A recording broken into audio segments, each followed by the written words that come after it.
Hello everyone, my name is Sebastiano, co-founder of Pelrio, and today I will give you a tutorial of the Pelrio software and how it's work.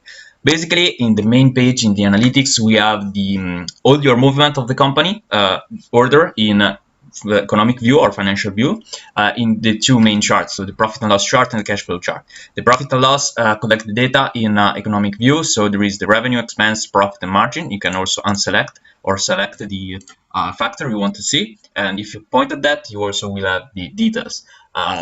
Meanwhile, you have the cash flow, that is the financial point of view of the company, and here you have all the income, outcome, the net cash flow, and how your liquidity changed during the year. Even that, you can have the details, you can unselect, and also you can sort by monthly or quarterly.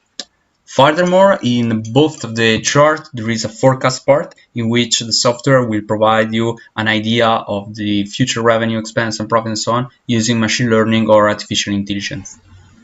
Going down in the main page, you will also have the expense breakdown. So basically, it's a chart of the category of expenses you have to see how every category changed during the year. So you want to make an analysis only on taxes, you will have where and the month you will have more taxes, and you can do the same for rent, salary, and so on.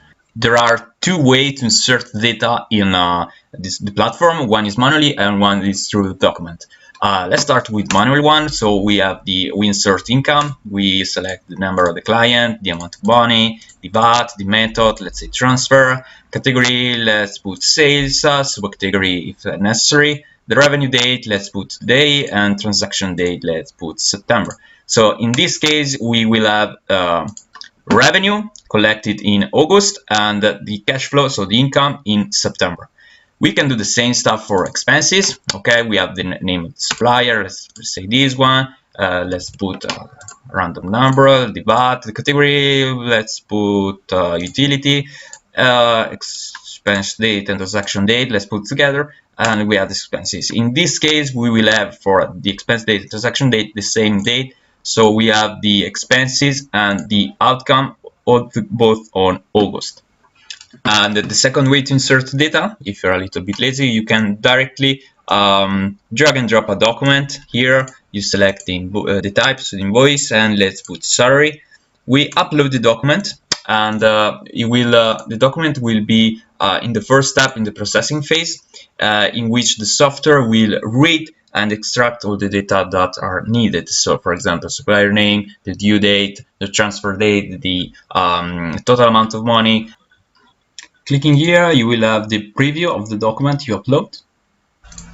We move to the second tab, so the calendar. Nothing special, basically is a calendar view of all your movement. Nothing special. The document section, we already saw that. Banking tab.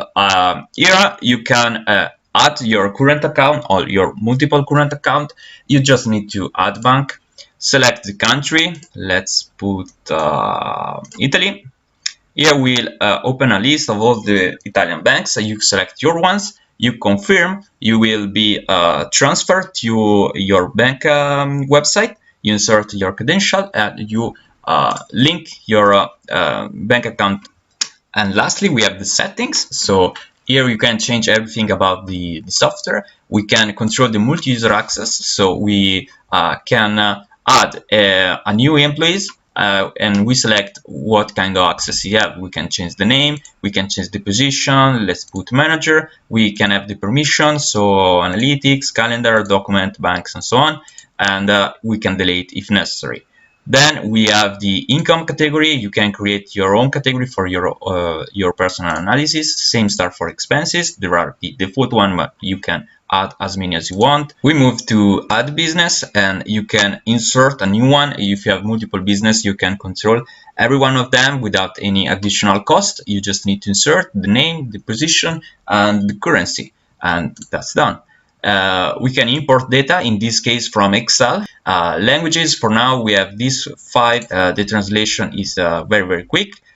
Let's put English back, and then we have the accounting information, and then there is the tab for changing your password. And with that one, we completed the tutorial. So I hope you like it. Let us know what feature you like most. Stay tuned, other cool stuff are coming, so be prepared and have a nice day.